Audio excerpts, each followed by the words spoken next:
புதிய பாதை சொந்தங்களுக்கு வணக்கம். சிங்கப்பூர்லேருந்து இந்தியா போகும்போது எத்தனை கிராம் தங்க நகை கொண்டுட்டு போகலாம் அப்படின்னு தெரியாம நிறைய பேர் சந்தேகத்தில் இருந்தீங்க. இந்த வருஷம் அதாவது பிப்ரவரி 2ஆம் தேதி 2026 அன்னைக்கு இந்தியாவோட நிதி அமைச்சராக இருக்கக்கூடிய மதிப்பிற்குரிய நிர்மலா சீதாராமன் அவங்க 2026க்குள்ள பட்ஜெட்டை தாக்கல் பண்ணியிருக்காங்க. அதுல அதிரடியான அருமையான வெளிநாட்டில் வாழக்கூடியவங்களுக்கு ஒரு சிறப்பு சலுகையை பண்ணியிருக்காங்க. அது என்ன சலுகை, எத்தனை கிராம் தங்க நகை கொண்டுட்டு போகலாம் அப்படிங்கிற பத்தி தான் இந்த வீடியோல தெளிவா விரிவா பார்க்க போறோம். வீடியோவை ஸ்கிப் பண்ணாம கடைசி வரைக்கும் பாருங்க. இது போல சிங்கப்பூர் சம்பந்தமான யூஸ்ஃபுல்லான இன்ஃபர்மேஷன் வீடியோ உங்களுக்கு வேணும் அப்படின்னா நம்ம சேனலை சப்ஸ்கிரைப் பண்ணி வச்சுக்கோங்க.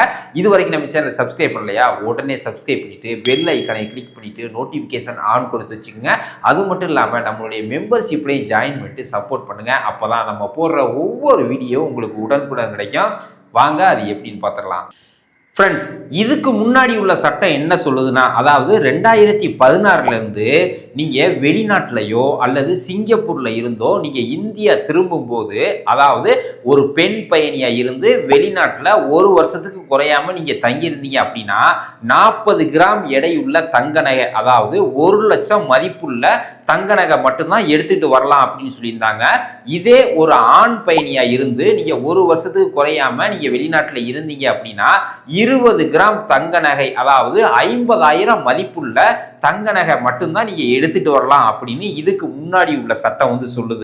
ஆனா இப்ப உள்ள புது சட்டம் என்ன சொல்லுது அப்படின்னு கேட்டா, அதாவது பிப்ரவரி 2, 2026ல மதிப்பிற்குரிய இந்தியாவோட நிதி அமைச்சராக இருக்கக்கூடிய நிர்மலா சீதாராமன் அவர்கள் தாக்கல் பண்ண பட்ஜெட்ல புதுசா ஒரு வருஷத்துக்கு குறையாம வெளிநாட்டுல தங்கி இருக்கக்கூடிய பயணி திரும்ப வரும்போது 40 கிராம் எடையுள்ள தங்க நகையை எடுத்துட்டு வரலாம் அப்படின்னு சொல்லியிருக்காங்க. இதே ஒரு ஆண் பயணியா இருந்து நீங்க ஒரு வருஷத்துக்கு குறையாம வெளிநாட்டுல தங்கி இருந்து திரும்பி வரும்போது 20 கிராம் மதிப்புள்ள தங்க நகையை எடுத்துட்டு வரலாம் அப்படின்னு சொல்லியிருக்காங்க. அதாவது இதுக்கு முன்னாடி இருந்த தங்க நகையோட மதிப்பு வரம்பை இந்த பட்ஜெட்ல சுத்தமாவே நீக்கி இருக்காங்க. அதாவது 1 லட்சம் மதிப்புடைய 50,000 மதிப்புடைய அந்த மதிப்பு வரம்பு இருந்துச்சுல்ல, அது நீக்கிட்டாங்க. நான் இப்ப சொன்னது உங்களுக்கு தெளிவா புரிஞ்சிருக்கும். உங்க ஃப்ரெண்ட்ஸ் யாராவது சிங்கப்பூர்ல இருந்தோ அல்லது மற்ற வெளிநாடுகள்ல இருந்தோ போகும்போது ஏர்போர்ட்ல உள்ள கஸ்டம் செக் பண்ணாங்கன்னா இந்த விவரத்தை சொல்லி நீங்க ஈஸியா வெளியில வந்துடலாம். எந்த ஒரு பிரச்சனையுமே கிடையாது.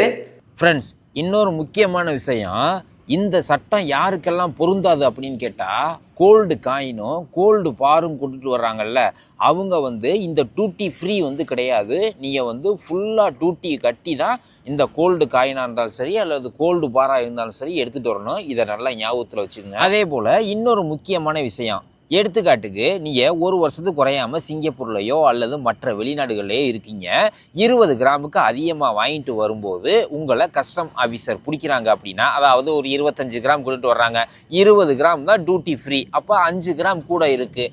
அதுக்கு நீங்கள் எவ்வளவு டியூட்டி கட்டணும் அப்படின்னு கேட்டால், எடுத்துக்காட்டுக்கு இன்னைக்கு இந்தியாவில் ஒரு கிராமோட விலை 15,000ன்னு வச்சுக்குவோம், சரிங்களா? ஆனால் அவங்க விதிக்கக்கூடிய வரி 9% அப்படின்னு சொல்கிறாங்க. அந்த 9% என்னென்ன அப்படின்னு கேட்டால், நார்மலாக சுங்க வரி 5%, அதே போல் 1% விவசாய மேம்பாட்டு வரி அப்படின்னு சொல்லிட்டு 1% வசூல் பண்ணுறாங்க.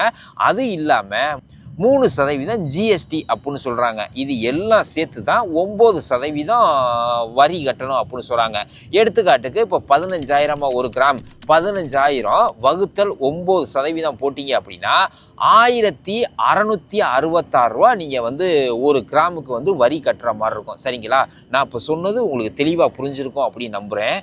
ஃப்ரெண்ட்ஸ், இன்னொன்று ரொம்ப ரொம்ப முக்கியமான விஷயம் என்ன அப்படின்னு கேட்டால், அதாவது நீங்கள் சிங்கப்பூர்லையோ அல்லது மற்ற வெளிநாடுகள்லையோ 6 மாதத்துக்கு கம்மியாக இருந்துட்டு நீங்கள் டியூட்டி ஃப்ரீயாக கொண்டுட்டு வரலாமா அப்படின்னு கேட்டால் முடியாது. இதை நல்லா ஞாபகத்தில் வச்சுக்கோங்க.